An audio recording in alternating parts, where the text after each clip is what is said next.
Hello everyone, I'm Swayam I'm Tanuj Jangir.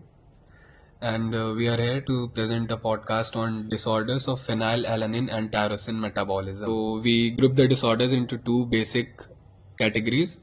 First being the catabolic pathway disorder and second being the anabolic pathway disorder. In the catabolic pathway disorders, we have the classic phenylketonuria, alkaptonuria, tyrosinemia type 1, type 2 and type 3. And in anabolic pathway disorders, there are two main disorders. First one is albinism, which is due to defect in melanin synthesis, and other one is pheochromocytoma, which is due to defect in catecholamine synthesis. Starting with the catabolic pathway of phenylalanine and tyrosine metabolism. First, the phenylalanine changes to tyrosine in the presence of phenylalanine hydroxylase, and a defect in this enzyme causes classic phenylketonuria. Further, the tyrosine changes to para-hydroxyphenyl pyruvate in the presence of enzyme tyrosine transaminase, and a defect in this enzyme causes tyrosinemia type 2. A way to remember this is the tyrosine transaminase enzyme has T and T in the starting, so you can remember this by type 2 T and T. Then para-hydroxyphenyl pyruvate changes to homogentisic acid in the presence of enzyme 4-hydroxyphenyl pyruvate dioxygenase, and a defect in this enzyme causes tyrosinemia type 3. You can remember this by 3 of type 3 to 3P present in the enzyme's name. Now this homogentisic acid changes to melyl acetoacetate with the presence of enzyme homogentisate dioxygenase. This enzyme's defect causes alkaptonuria.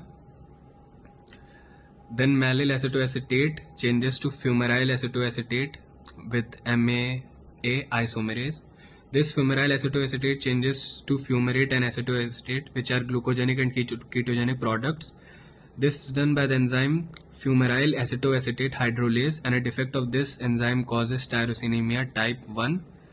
A way to remember this is, since this is the first type of tyrosinemia, the F of first can be related with the F of the enzyme's name. Some more disorders of this catabolic pathway are, now this GTP, which is used to synthesize the tetrahydrobiopterin. A defect in this synthesis pathway could lead to non-classic phenylketonuria, 4th and 5th. And this dihydrobiopterin reductase, which is required to replenish this tetrahydrobiopterin through the dihydrobiopterin. A defect in this enzyme will cause non-classic phenylketonuria 2nd and 3rd. Now we will start with the classic phenylketonuria. In this disorder, there is defect in phenylalanine hydroxylase, which converts phenylalanine into tyrosine. So when the phenylalanine does not converts into tyrosine, there is accumulation of phenylalanine. So the phenylalanine is goes into transamination and converted into phenyl pyruvate, which is an keto acid. Now the phenyl pyruvate degrades into phenyl lactate and phenyl acetate. Phenyl acetate passes into urine and gives mousy and musty odor. Now, as we know that phenylalanine does not converted into tyrosine, so there is no synthesis of tyrosine, which shows decrease in catecholamines, decrease in thyroid hormones, which shows neurological defects, and also there is decrease in melanin, which shows hypopigmentation. Now we will see about neurological defects. So as we know that there is increase of phenylalanine, so the increased entry of phenylalanine into the brain through common transporters, there is decrease in tyrosine and tryptophan in the brain, so there is decrease in neurotransmitters in the brain, which shows neurological defects. Now we will see investigations about classic phenylketonuria. First we will see Guthrie's test, which is also known as bacterial inhibition test. This test is done simply because the Bacillus subtilis has an obligatory need for the amino acid phenylalanine, so a culture provided with phenylalanine will simply lead to their maximum reproductive fitness. Now the next disease involved is alkaptonuria. The enzyme defect is homogentisate dioxygenase. This enzyme used to change the homogentisate into mallyl acetoacetate, but now since the enzyme is defective, the homogentisate changes into benzoquinone acetate. This benzoquinone acetate forms alkaptone bodies, and these alkaptone bodies lead to several clinical presentations like onchronotic arthritis, in which the vertebra of the patient of alkaptonuria show dark black pigments, dark urine on standing or alkalinization, and skin pigmentation in pinna and sclera.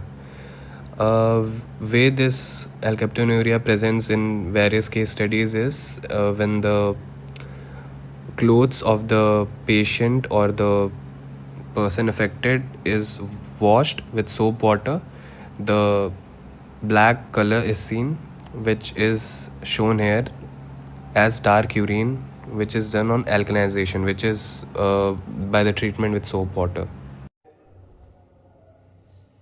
Now we will move on to the tyrosinemia. There are three types: type 1, type 2 and type 3. Type 1 is also known as hepatorenal tyrosinemia, which is the most common type of tyrosinemia. In this disorder, there is defect in FFA hydrolase enzyme, due to which there is increase in fumarate acetoacetate, which shows hepatic and renal toxicity. The presentation of this type of tyrosinemia is hepatic and renal failure, and the treatment is nitisinone. Now, the type 2 tyrosinemia which is also known as oculocutaneous tyrosinemia. There is defect in tyrosinase transaminase enzyme, and the presentation of this type of tyrosinemia is in ocular part there is corneal ulcer, which shows corneal opacity, and in cutaneous part there is non-pruritic hyperkeratotic plaques on soles and palms. And in type 3 tyrosinemia, which is also known as neonatal tyrosinemia, which is least common type of tyrosinemia, there is defect in PHPP hydroxylase enzyme. Now we will move on to the albinism, which is an autosomal recessive disorder. In this disorder, there is deficiency of copper-containing enzyme, which is tyrosinase, which converts tyrosine into dopa, which further converted into melanin. So there is absence of melanin, which shows depigmentation.